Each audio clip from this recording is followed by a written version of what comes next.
G'day guys, welcome back to the channel, and this is episode number 2 of the East German save with Dynamo Dresden. Season number 1, we got them promoted from the 3rd Bundesliga into the 2nd Bundesliga, and that is the challenge now. I want us to get promoted within the first season so we can get into the Bundesliga straight away. That's where we can start bringing in a bit more money and stabilise the club there. That is the target, and we haven't had a bad start to the season. As you can see from here, we have 3 wins and 1 loss, so we're on 9 points out of 4 games. That is a pretty decent run so far. But before we have a look at any more of that and the squad, let's have a quick look at the finances. So we started off, if I remember rightly, season number 1 with about 11, nearly 12 million in the bank. Since that promotion, we jumped up to nearly 22 million in the bank, so the money is definitely there. And I had a budget of around about 1.5 million, which is to be expected. It's a lower league side. But we have had some movers and shakers. Okay, so that hasn't classed it in as that. A lot of players left out on loan last season, but that's about it. But transfers out. I did sell a few players, players who I just couldn't see hanging around. Lemmer went for 90k, Kotha went for 72. A lot of them just weren't really playing that well, so I was kind of limited on what I could buy in and what I could spend.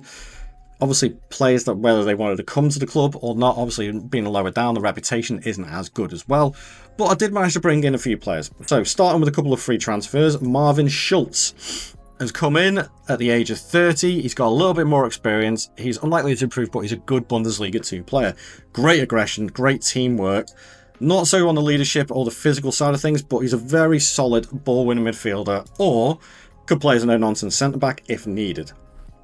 Now, what I didn't allude to before in season number 1 was to show you guys the tactic that I am using, and I will come to that in a second once I've gone through the rest of the transfers. So here's a good Marvin Schultz. I'm 30 years old. He'll fill in the gap. Then Dave Nassi, I think that's pronounced, Nass, is another ball-winning midfielder. You'll see a theme here. I just wanted to strengthen the spine of the team. Again, very aggressive, brave, determined, good teamwork and work rate. Exactly what I'm looking for. In on a free transfer, decent Bundesliga 2 player. Enjoys the big matches, fairly consistent performer. Exactly what I'm looking for. Then, before I come to my big signing, Blendi Idrisi is a Kosovan central attacking midfielder who I have used before. Again, I alluded to in my first episode when I managed Schalke on FM24, one of my first ever videos. Idrisi was actually one of my MVPs. He was a great little player in these lower leagues, and I brought him in. He was up for sale from Kiel, who we went to on a free transfer from Schalke. I bought him in for 105k, 2 goals and 3 appearances, average rating of 7.13. I think that is a pretty decent signing. And then finally, who here remembers a player who used to play for Aston Villa, a Colombian striker called Pablo Angel? As I certainly do, from back in the day. Well, I decided to sign his son, Tomas Angel, Colombian striker, 22 years old. Brought him over from San Diego, where he was playing in America. He played in Atletico Nacional in Colombia to start with. And he's hit the ground running, 4 goals in 4 games. For £1 million, I think that is a very, very good signing. He loves the big matches. I haven't got a consistency profile on him yet, but his pros on here are extremely good. Physically, a bit wishy-washy, but with the double figures all at 12, 12s, 13s and 11s, all through his attributes, I think suits this Bundesliga 2 style very, very well. Very good advanced forward. I did mention the tactics, so let's have a look at the tactics. I do apologise for not showing it in the first episode, but this is what I have gone for. I have gone for a 4-2-2 narrow. So I've got the wing backs on support, I've got a DLP and a ball winning midfielder, 2 attacking midfielders with 2 strikers, a pressing forward and an advanced forward. If I show you the best 11 of what we got, this is what it is looking like, and it's a pretty strong side. Schreiber, Boda and Bunning as the back 3 with the goalkeeper. Risch back at the left back, Marks at right back. Schultz goes into the side with Kamenak as the DLP. Omichin and Idrisi go into the central attacking midfielders with Meissner and Angel. Because Kuchka, well, he was old. He was just very old. And I think actually he might, I can't remember whether he retired or What? But yeah, he wasn't going to handle it another season at the age of 37. Hence the reason why I got Thomas Angel into the side.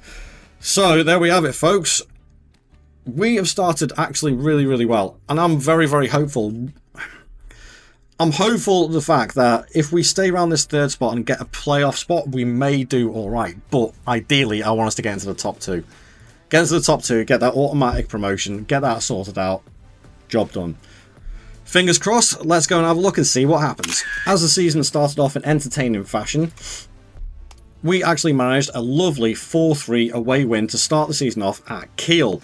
And after we managed to beat Kaiserslautern in the Pokal 5-1 on the game previous, we went away to Kaiserslautern again and we managed a 3-1 win. But we were brought back down to earth with a shocking 90th minute winner for Paderborn as they beat us 1-0. This fine form continued on through the first half of the season with a nice comfortable 3-1 win over Hertha Berlin, who are actually one of our main rivals in the league. In the match that we played against the team who joined us in promotion from the 3rd Bundesliga, SV Waldorf, we managed to comfortably beat them 3-0, and in the first half of the season that kept us well within contention of actually gaining promotion to the Bundesliga at first time of asking. Annoyingly though, our form during and after the Christmas period seemed to have stuttered again with a 3-0 loss to Borussia Mönchengladbach. We lost 4-1 to Karlsruhe and 3-1 to Paderborn again. But towards the end of the season, we were still picking up some decent results, like this 2-1 against Elversberg, which actually helped secure us top spot in the league to keep us in contention with the Bundesliga promotion. But with other teams hot on our heels, this 1-0 win versus Dusseldorf at home was absolutely crucial, meaning we were going into the last game of the season needing a victory. And in this eventful game versus Borussia Mönchengladbach, we took the lead in the 17th minute thanks to Robin Meissner, our clutch player of the season. But annoyingly, Gladbach came back and scored from the penalty spot with Nemecha scoring the first one. Then James McAtee, the Man City player on loan at Gladbach, picking up the ball off Schultz and slotting it into the top corner of an absolute beauty of a goal. Things were on the line. Were we going to get promoted? Well, 2 late goals later on, Meissner controlling the ball, running down the wing and passing it into Idrissi, who gets the equaliser, and it's 2-2 in the 87th minute. But that is not all. In the 89th minute, we managed to pick up the ball on the edge of the area thanks to Omichin, who passes it into Kamenak. Rish crosses it in. No, he goes for the shot and it fires in top corner to win the game, and meaning we actually finished top of the league to gain promotion again at the first time of asking into the Bundesliga. Thank you very much. Well, that was an eventful one, wasn't it? Talk about taking it down to the wire. There were so many teams that could have been in a shout for this. Let's have a look at the league table, because this is how it played out. I mean, you look at this. We didn't clean sheets. We only had a goal difference of 18. It was so close. You had teams basically from Hertha and Hamburg were main contenders as well, but they dropped off. Then Paderborn and Kaiserslautern dropped off a little bit, but then it was Gladbach, Heidenheim, and Magdeburg who were our main rivals. And thankfully, Heidenheim drew their last 4 games of the season, meaning they slipped up massively. And that's a little bit sad to me, because I've already done the Heidenheim save, and I like Heidenheim as a club. I think they could do really, really well. Real life, they've just survived in the Bundesliga as well, going through the relegation playoff. But I digress slightly. Unlucky for them, they drew the last 4 games, meaning that we jumped up. If we have a look at the past positions, look at us, we actually dropped down into 3rd, 4 games from the end of the season. And that result there almost cost us the draw. There was a draw against Regensburg, and then there was a draw against Darmstadt, and that was after the 3-0 win against Ulm. And I was like, oh no, we're going to throw it away here. We're going to go into the playoff. And then results just went our way. And that last game of the season, that 3-2 win against Borussia Mönchengladbach, meant that we finished top of the league somehow on goal difference by 3 goals by the looks of it. I think that's the rules. Okay, after spending a minute or two trying to find the rules, I can't actually find the rules. I'm presuming it's on goal difference. That is what I'm presuming, and then it'll probably be head-to-head. But for some reason in the rules it doesn't state that. I don't know why. But either or. We're in the Bundesliga. Let's have a quick look at the competitions. Otherwise, yeah, we didn't get past Hamburg, who were in our league in the second round of the Pokal. I am not bothered by that in the slightest. I'm not bothered about the Pokal for the time being. Now we have hit our target of getting into the Bundesliga. It's getting the stability into the club, making sure we stay in the Bundesliga for the first couple of seasons to build up the finances, get the players in that we want. Speaking of finances as well, let's have a quick look. We're sitting around 22.5 million. I've got a £4 million budget. £4 million budget. I've got no transfers coming in because I haven't looked at the free transfers yet. That's going to be difficult. Let's have a quick look at the squad before we finish off. So, Meissner, top 17 and 36 with 7 assists. Great season.